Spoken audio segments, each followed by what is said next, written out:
Hello everyone, and welcome to something I have been meaning to do for quite a while, and it's kind of fitting that I do this, because this weekend is going to be the release of Crash Bandicoot The Insane Trilogy on the PS4.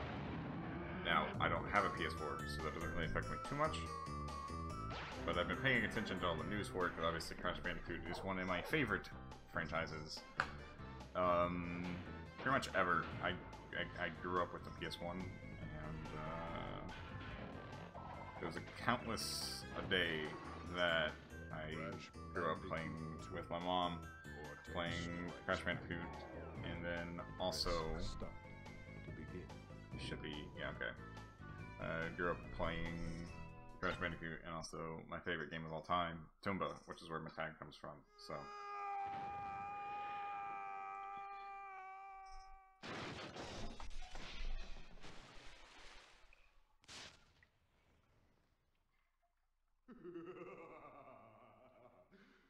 Crystals.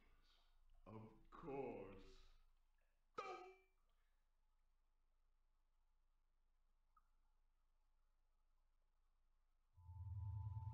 But Dr. Cortex, to reach full power, we need not only your master crystal, but also the remaining 25 slave crystals from the surface. How do you expect to retrieve them when we don't have any Earthbound operatives left? You fool! Do you think I'm unaware of the situation? If we don't have any friends left on the surface, then we need to find an enemy.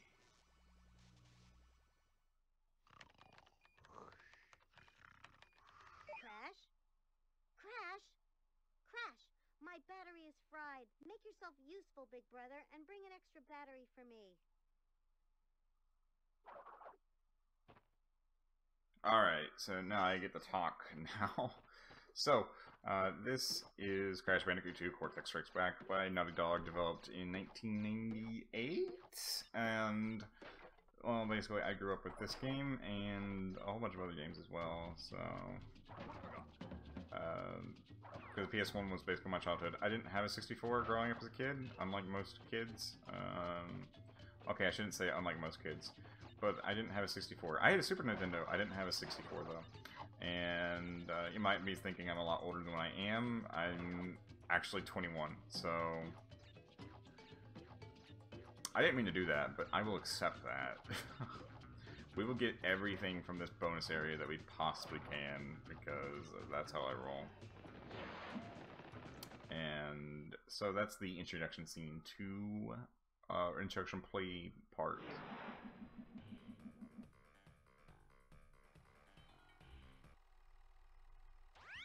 Well, well, well.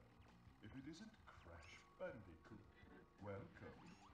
I apologize for the crude means used to bring you here, but I rather expect a written invitation would have been turned down. I need your help. Surrounding you are a series of 5 doors. Through each door lies a well-hidden crystal. The crystals look like this. Bring me the crystals, Crash. That is all I will say for now. We will speak again. Anyway, basically ever since the Crash Bandicoot Insane Trilogy has been out, I've been playing, obviously, the trilogy again. The only one I haven't touched is the first one, which I've already Let's Played a long time ago, like 2 years ago, and then I took a very, very large break from YouTube in general, and suddenly this summer I decided to come back, so, yeah, I don't know how long these videos are gonna... Ah, Christ, I didn't mean to do that. We're gonna have to go back in here anyway, so...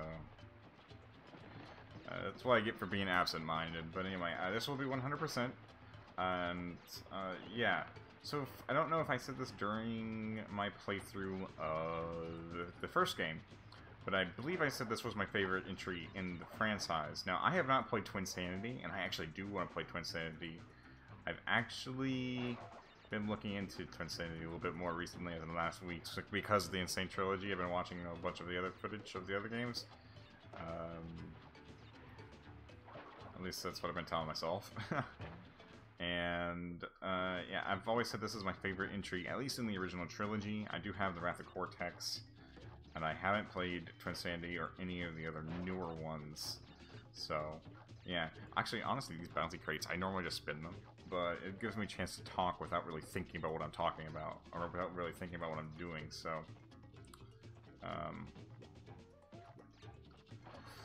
yeah, I believe I said this was my favorite game in the franchise, and that used to be for the longest time until I got a PS Vita. So whenever I got a PS Vita, I got a PS Vita like a month ago, and I've been playing Persona 4 Golden, and anyway, I've been playing the trilogy on that. I'm like halfway done with number 2, but I decided to play number 3 for like the first time in like forever, because I'm not really a big fan of 3, or at least I wasn't until I played through it again. And I've determined my main problem with Crash Bandicoot 3 Warped was there's too many vehicle levels. The actual platforming levels are the best of the series, I think. I truly think that. But the problem is there's just too many vehicle levels. Like, I hate skiing levels. I hate some of the other levels I decided to do. And just so I don't screw up, I'm making sure... I didn't know he comes back! I was making sure that I didn't absentmindedly forget some boxes. I for some reason, thought I would've... I didn't know he comes back, that's stupid. I missed that too. Yeah, I truly think that Warped is a good game. I'm still not a huge fan. Warped has its flaws, but... And I will play through that game. Maybe not immediately after this, because I might actually let's play the first Tomba game after this. Because I actually have the time to play games again. It used to be I just play like almost nothing. But I wouldn't show off most of the game. Or I hated time trials, I hated the vehicle levels, and because of that, this game was my favorite in the series. And then going back and playing Warp the last couple of times, I finally got 105% for the first time ever.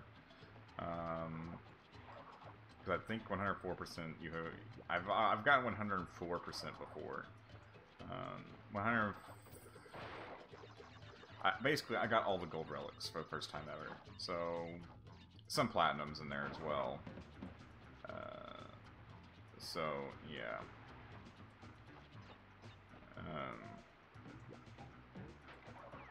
Oh no, I gotta get that life though.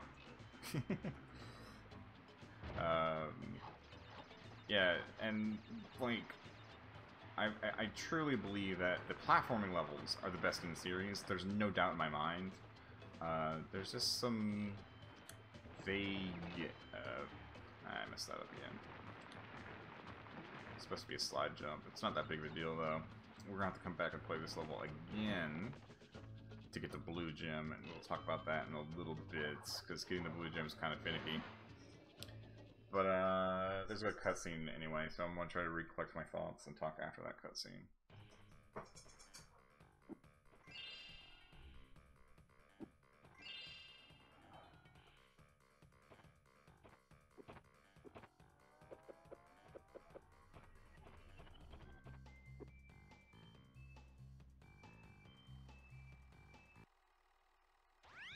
Well done, Crash. I knew I could rely on you. Now listen carefully. These holograms are hard to maintain. During the course of my intellectual pursuits, I have stumbled across a force that threatens to destroy the world. Crystals are the only means of containing it. The fate of the world is at stake. It is imperative, therefore, that you bring them to me.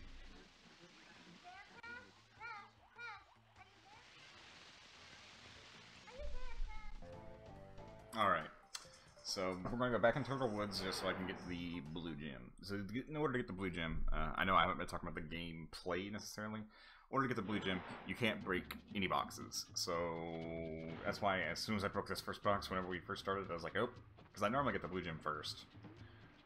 But this time, obviously, I decided against that due to my own better judgment.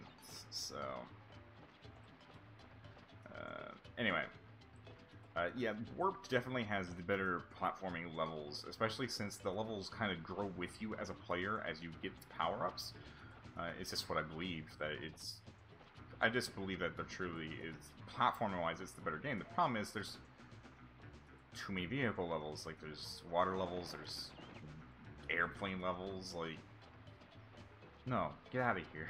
That's basically all I'm trying to say. The only vehicle level I really like is the Per the Tiger levels, because those aren't really... Yikes. I didn't mean to do that. I mistimed that, that's my fault. I think we're going to get the second cutscene for getting the first gem as well.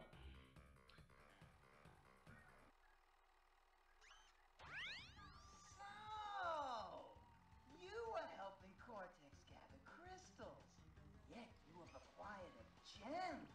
Interesting.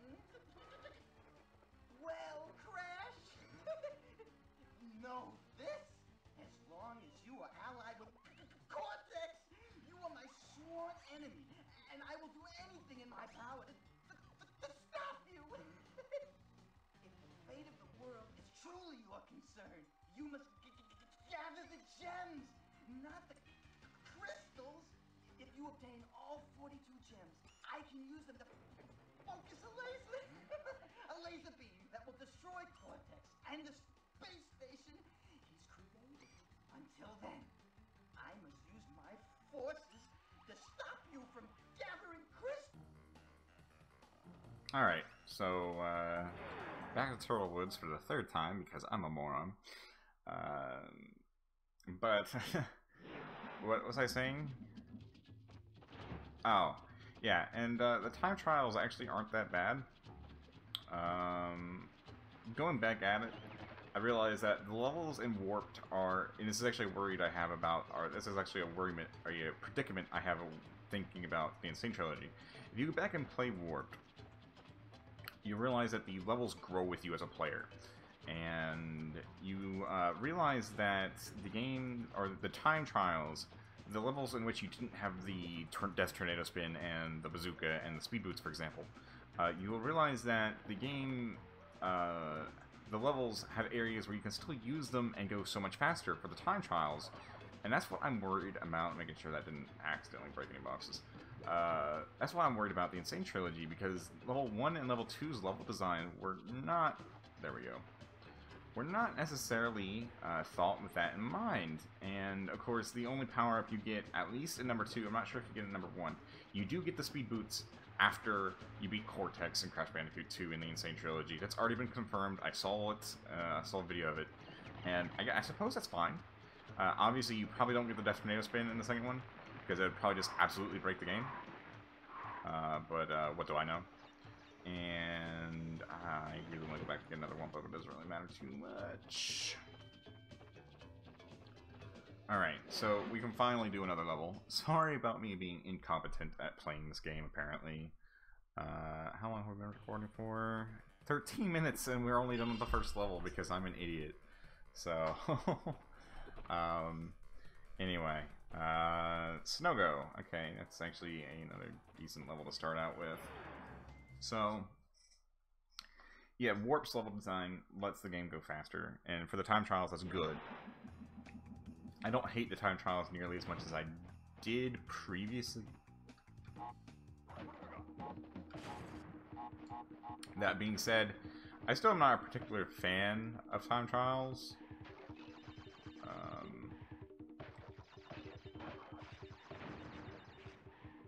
And I think they're just a tacky way to introduce replayability into a game. Let's see how fast you can play it. Well, some people aren't speedrunners. For example, I'm good at this game. Obviously, I haven't died yet, but it's only like the second level, so I guess I shouldn't get too cocky, you know. But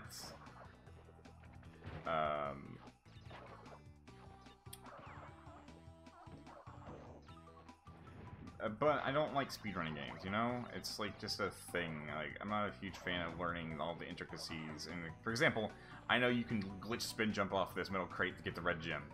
I don't know how to do it because I haven't bothered to learn it and don't really care, if that makes any sense. But I know I could do it. It doesn't really affect the gameplay other than the fact that I have to go back to the first warp room after I get into the second, you know, it's just a thing. Like, it doesn't really bother me too much. Now that being said, they took some improvements from the first or from the third game and put them in the second and third, or second and first. For example, the box counter will tell me how many boxes you do need completely, instead of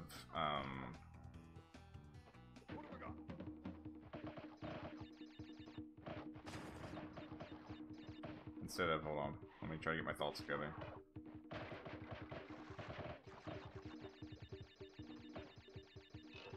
I am kind of messing up a lot. I want the Wumpa.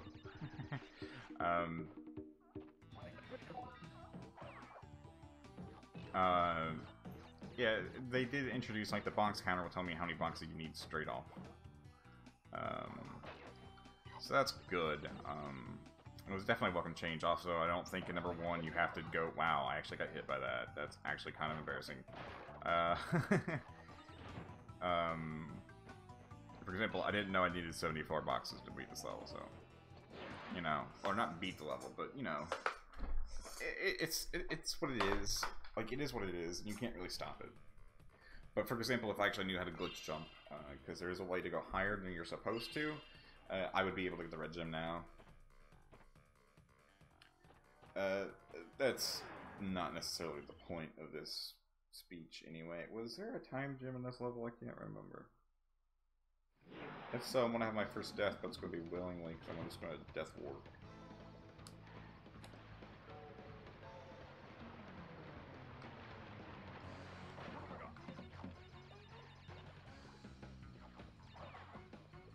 Yeah, there is. Okay, cool.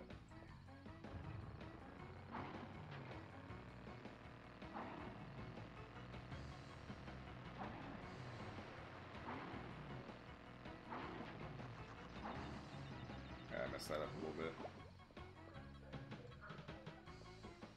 Now, if you're a little bit crunched on time and or you're bad, you can... that spinning sound was delayed massively for whatever reason.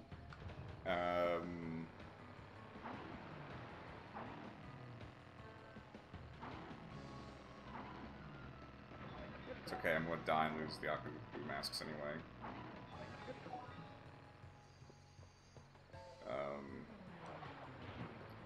So those are how to get time gems. Once you get the gem, the timer will go away as such, and yeah. However, I'm not going to go back to the warp room. I'm just going to die to go back to the very beginning of the game, just to save on some time. And it's called death warping.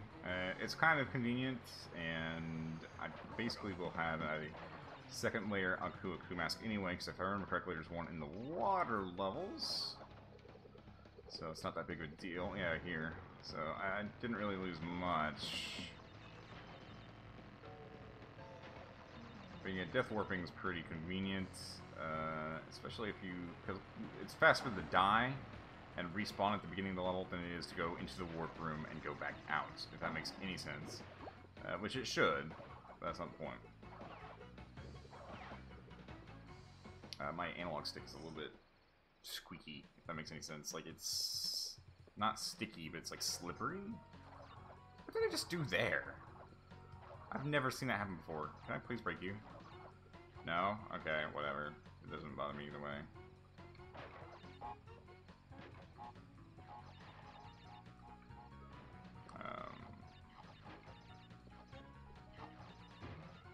It doesn't bother me either way.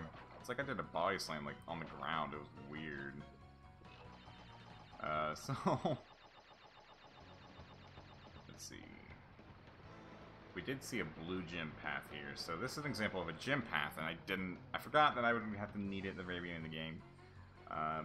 But if you have a colored gem, its respective path will open if you have that colored gem. So, for example, I had blue gem, so I was allowed to go here. So you do need this area, because obviously there's these 4 boxes right here for 100% completion. This level, you have to come here with the blue gem, which is in the first level, so not that big of a deal.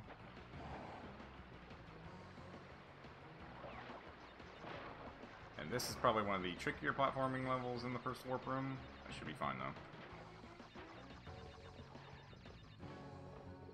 Should be fine. I don't plan on dying, at least in this episode. Kind of pointless to go out through all these. Considering I have to go back.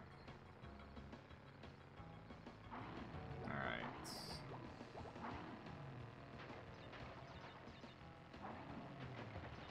Alright, I can go here. Whoa, I missed that. That was so bad.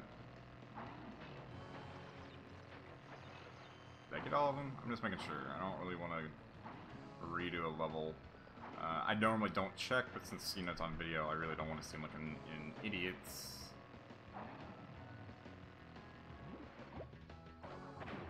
Yeah, so that was actually, like, quite a bit of boxes on this blue gym path that we did need to go complete, so... Normally, gym paths have additional gyms and not boxes, but this one is different. And because normally they don't take you straight to the back to where the gym entrance was normally. There's a couple exceptions. For example, that one. Most of them are not really that picky, or way more pickier about where they respawn you.